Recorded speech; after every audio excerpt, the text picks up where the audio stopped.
Iwájú lọ́pẹ́ ibi tí mi ré sí o. Iwájú lọ́lọ́kọ níwà mí lọ. Ẹ̀yìn kan lọ́lọ́kọ níwà mí lọ. Èmi ti mọ̀, mo ti mọ̀, mo ti mọ̀, mo ti mọ̀ yé o. Èmi ti mọ̀, mo ti mọ̀, mo ti mọ̀, mo ti mọ̀ yé o. Èmi ti mọ̀, mo ti mọ̀, mo ti mọ̀, mo ti mọ̀ yé o. Èmi ti mọ̀. Ẹni tá a ṣe lóore tí ò dúpẹ́ bí ọlọ́ṣà fún mi lẹ́rù lọ́yọ̀. Mo ti mọ̀ yé o. Èmi ti mọ̀, mo ti mọ̀, mo ti mọ̀, mo ti mọ̀ yé o. Èmi ti mọ̀. Ìbàfẹ́lẹ́ dé máa rẹ rọ́bà. Hello everybody, this is Fred Wanko again, coming to you from our studios in Chicago with another edition of Bold Talk on Allen TV. Nigeria's youth have been described as the only hope Nigeria has if it must move forward successfully as one country. They are exceptionally talented, highly educated, and competitive against any group across the world. And definitely in Africa, it's obvious they rule. Unfortunately, Nigeria's thieving elite have relegated our youth to the background, rendered them useless. The current president even called them lazy. And yet, the youth have been fighting to take their country back. As I step up my discussions on Allen TV towards the election in 2023, I'm also aware that there are a lot of people in the opposition, being PDP and APC especially, who don't like what I'm saying. I understand that. I don't say what I say to step on anybody's toes. I say what I say just the way I think every other Nigerian progressive should be saying it at every opportunity they get, to call out the elders and our rogue politicians and make them understand that they have no business in this election, and ensure that we give the youth an opportunity to elect the right person to move us in the next direction. I'm going to introduce this episode with a 2.5-minute video recorded by a young Nigerian who lives in Canada. The young lady spilled her guts and she talked to the world about the ills of Nigeria's elders. Everything she said in her video was right on point, and I would like you to listen to her video, then I'll come in on the other side to conclude it. After making that video addressing why I thought Nigerian parents are one of the weakest links in the Nigerian diaspora, you guys came to the comments to even prove that you are not one, but you are the number one weakest link. My problem is you guys have run the country to the ground. Whether you did it indirectly or not, you guys run the country to the ground, because we all know that when Nigerian adults and Nigerian parents get to places of power, they don't know how to behave. So you guys have taken away the hopes and dreams of the youth. You have made Nigeria a desolate land, a country of survival of the fittest, but you demand respect. You demand respect when you lack accountability. Excuse me, what respect am I supposed to give to somebody who came out publicly to tell us, the whole nation, that a snake swallowed the money? What respect is that? You guys always make a mockery of yourselves and a mockery of the nation, and the only people who make Nigeria proud are the youth, the children. And many times this is even done against the will of their parents. You don't believe that a child can succeed in any other aspect in life. Instead of you guys to fix Nigeria and hand us a legacy to continue, and so instead of having politicians who want to improve the nation, we now have politicians who want to improve their families. I grew up in Nigeria for 16 years of my life. I've only lived in Canada for 2 years. I'm not that out of touch with reality. And I'm not that out of touch with reality that I don't know that there are people who are suffering, and that the main people who are suffering are the poor people and the youths of the nation. And it is because I have realized that I am calling African parents out on their stupidity. I know that coming abroad is an opportunity. It should never be an opportunity, it should be an option, but it is an opportunity because of how bad Nigeria is. instead of me deciding to be selfish with my success and opportunity, I've decided that the exchange rates can work in my favor and there are things that I can do to help the Nigerian economy. And that is what I'm trying to say. I'm encouraging youths who have the privilege and opportunity, who have the success to improve their nation. Because honestly, it's left to us. Because you rest of you old hags are just money thirsty, power hungry animals who lack compassion for the people around them and for their kingsmen, who have blinded their ears and their eyes to the suffering of their people. So no, I will not stop calling out the foolishness of Nigeria, because that cycle will never end until people start breaking it. Not every day is for me to be claiming that I'm Nigerian on the internet. And listening to her, I couldn't help but pick my introductory music in this edition, and it's a masterpiece by Sonny Ade from the 70s. Eshi biri biri kebo mi o, iwájú lọ́lọ́kan yín wá mi lọ, ẹ̀yìn kọ́ lọ́lọ́kan yín wá mi lọ, mo ti mọ̀, mo ti mọ̀, mo ti mọ̀. The difference being, initially he said mi ò mọ̀, which is I don't know where this driver is taking us. Later on, he said mo ti mọ̀, which is I now know where we're going. We have 4 choices. Peter Obi, Alhaji Kwankwanso, Bola Ahmed Tinubu, and Atiku Abubakar. And why not? Let's look at one of the candidates who is running.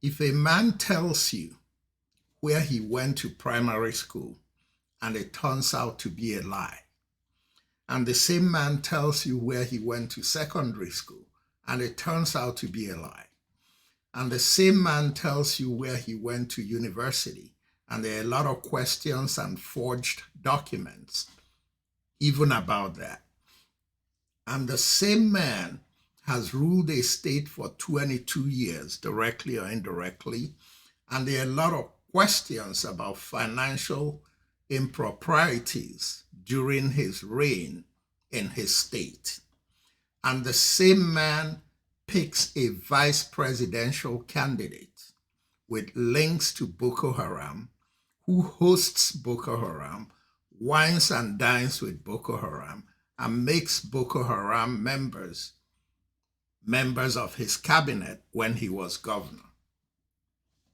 And you find elders who are supporting this man.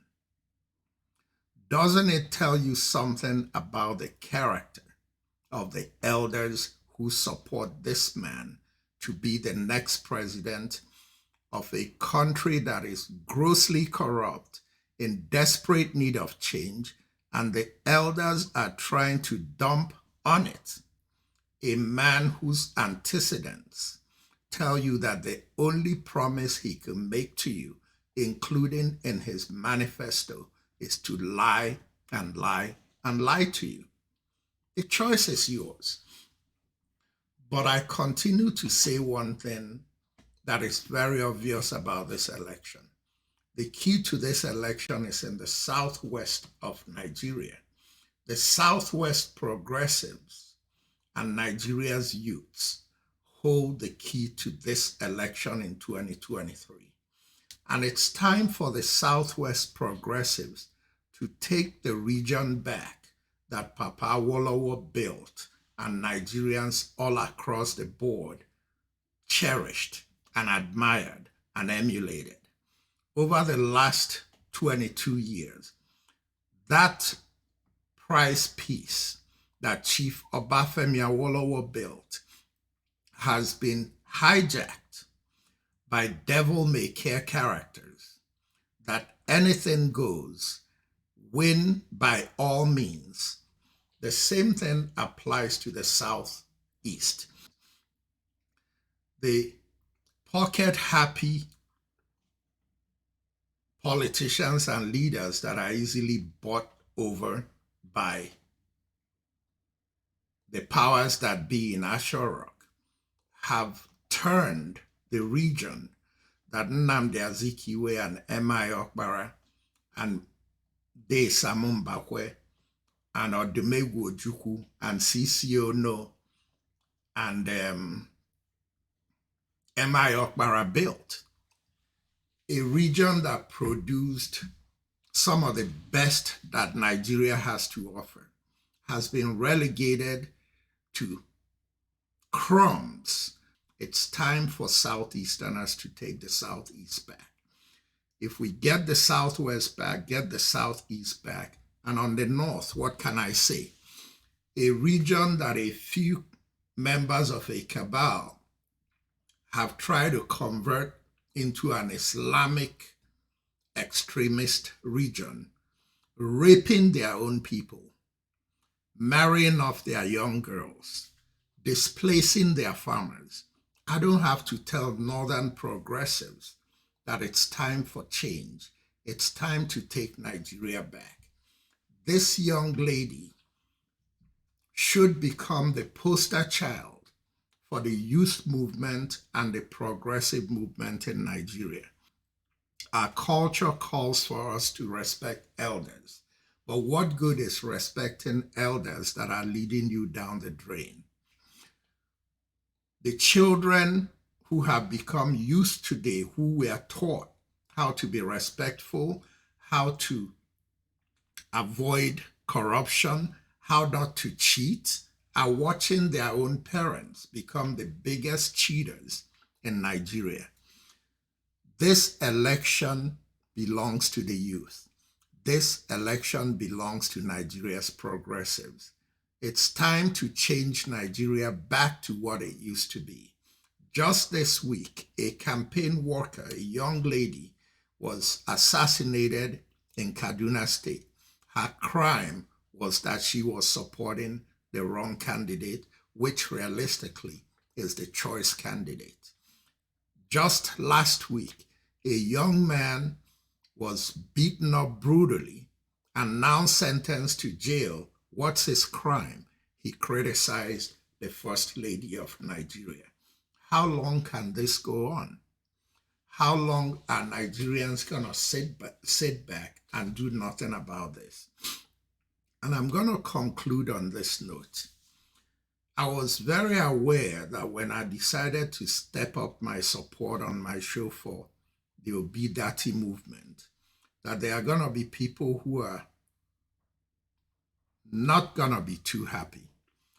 But I wasn't surprised when I went out last week in Chicago, where I live, and a friend of mine kind of informed me that I need to be careful because some supporters of the APC candidate in Chicago are not happy about the things I'm saying. And some of them have left for Lagos for discussions. It doesn't surprise me, but I'll tell you what I've done. Yesterday, I went to my congresswoman's office and I stated this discussion that I had with somebody over the weekend.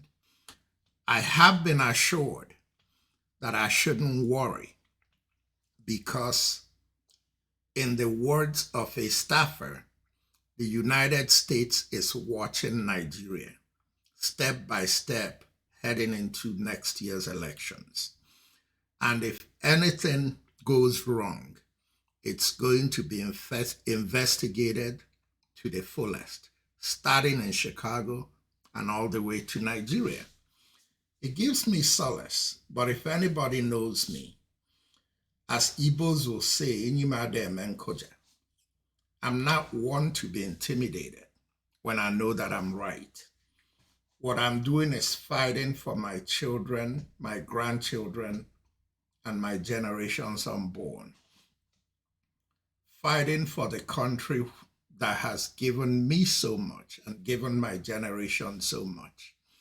My disappointment is that many of us who have it made in diaspora and many at home who even don't have it made have chosen to be intimidated and say nothing because they feel like, be careful because those people are dangerous. none is more dangerous than a tsunami movement. The P2B, Dati Ahmed movement is a tsunami. A movement and a tsunami which its time has come. Nothing can stop it. We cannot forget what happened at the Lekki toll gate and the people who are directly and indirectly responsible for it, and the people running in this election who till this date are either denying or have said nothing in sympathy to the families who lost people at the Lekki toll gate. We cannot forget the kidnappings going on in Nigeria. We cannot forget the banditry. We cannot forget all the agitations. Everything we are doing is to remember all those people who have died for this cause. In this election, they need to build coalitions. There needs to be a reach out to the Kwankwansos. There needs to be a reach out to the Fasholas, to the Yemi Osinbajos, to the Wole Soyinkas, to the Obasanjos, and all those progressives behind the scenes who may belong to other political parties but have the interest of Nigeria at heart. If coalitions are not built and P2B wins this election, it's going to be 4 years of deadlock, and he's not going to be able to do much. It's time to start looking beyond March 25th and the election and start looking at how to govern Nigeria and be able to start delivering those things we need to deliver to move our country in the next direction. I'm appealing to everybody who is watching this show to get your voices out there. You can't sit back and say nothing because you don't want to say something that will make somebody come after you. Who the hell are those people? Do they own Nigeria and we are the slaves in Nigeria?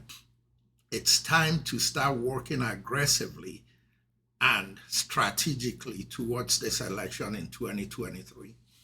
Ladies and gentlemen, please, if you get this video on a group chat, be nice to me and forward it to you yourself outside the group chat and watch it in your personal view, not in the group chat.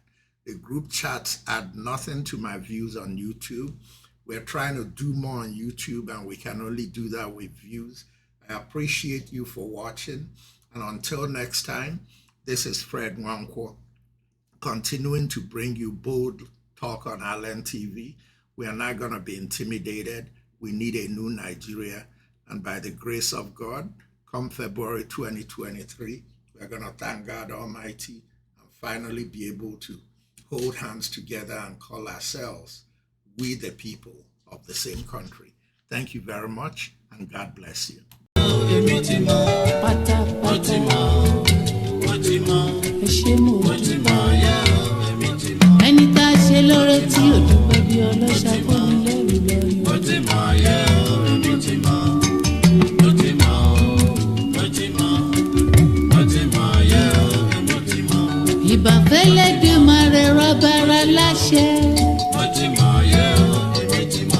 Ìbà gbogbo àgbà tí ń bẹ níwájú mi òdodo.